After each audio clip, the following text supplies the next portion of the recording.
Hey guys, so I know you've been waiting a while for this, but yeah, here it is. My least favorite comics, or as I like to call it, top 10 shittiest comics.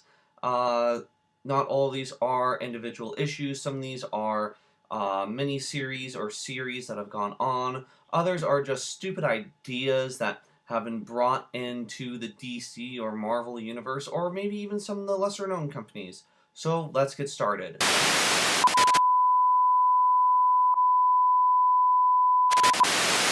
Starting with number 10, Batman Thrill Killer, 62 Elseworld title.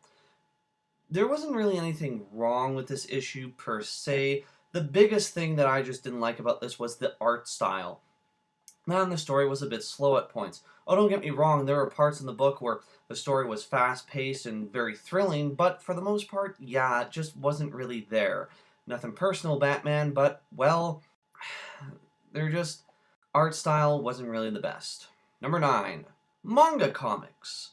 Now, with this being said, I'm not saying that I hate manga. I actually have a fair amount of manga in my house. What I'm saying by this is manga companies such as Viz or ADV or whoever making comic book versions. There's no need to make comic book versions. The people who are fans of your manga are going to pick up the manga regardless, and those who are too stuck up to read manga and are only going to read American comic books aren't going to pick up manga just because it's in a comic book format. So let's get over this misconception. Okay. Number 8, X-Men Second Coming. Okay, now before all of you flip your shit, just let me explain this. So, the story was fantastic, the artwork was amazing. So now you're probably asking, why is this on your top 10 list of comics you dislike?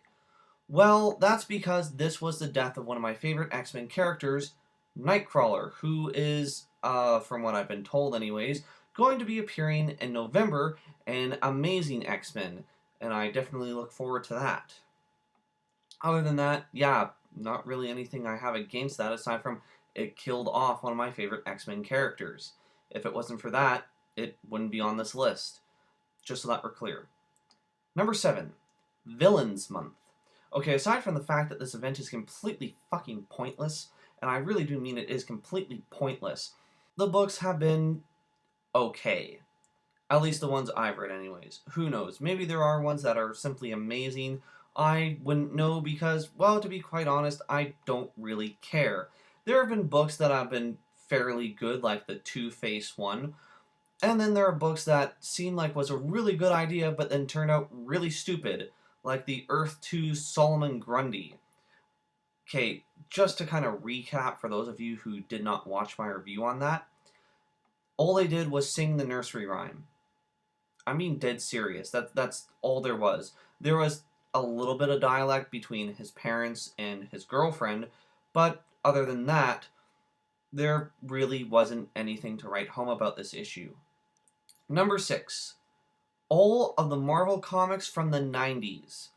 Okay, yes, there are a few exceptions like X-Men and Silver Surfer and Thor, but aside from those few exceptions, and even then, majority of those were crap anyways. Yeah, most of the 90s Marvel stuff was kind of crap. So, with that being said, yeah, this gets number 6. To be honest, it was going to get a much higher ranking, but a few other things happened, so you can thank DC for that. Number 5, the New 52's Jason Todd. Now, don't get me wrong, I like Jason Todd. In fact, I have to say he's one of the coolest characters in the DCU. However, with that being said, the New 52 Jason Todd, as we've been told multiple times by DC Comics, is not the original Jason Todd. So why does everyone act like he's such a badass? Just saying. If this isn't the original DC Universe Jason Todd and has no relation to that version of Jason Todd, why are we treating him like he's this all-powerful, badass, gunslinging superhero type character? Whereas, to be perfectly honest, he's yet to really do anything that inspires that connection. And with what DC has done to Red Hood and the Outlaws, it doesn't look like that's going to happen. At least not anytime soon, if ever. Number 4. Spider-Man The Clone Saga. Okay, now, before I get into this, I guess I should, if I'm going to be fair about this whole thing, say that The Clone Saga did start off pretty good. It wasn't bad, it wasn't horrible, it was just okay. What I'm more specifically talking about is the later half of the Clone Saga, which is actually what turned me off from reading Spider-Man comic books altogether. So yeah, way to go, guys. Way to go. Number 3. Alan Scott being gay.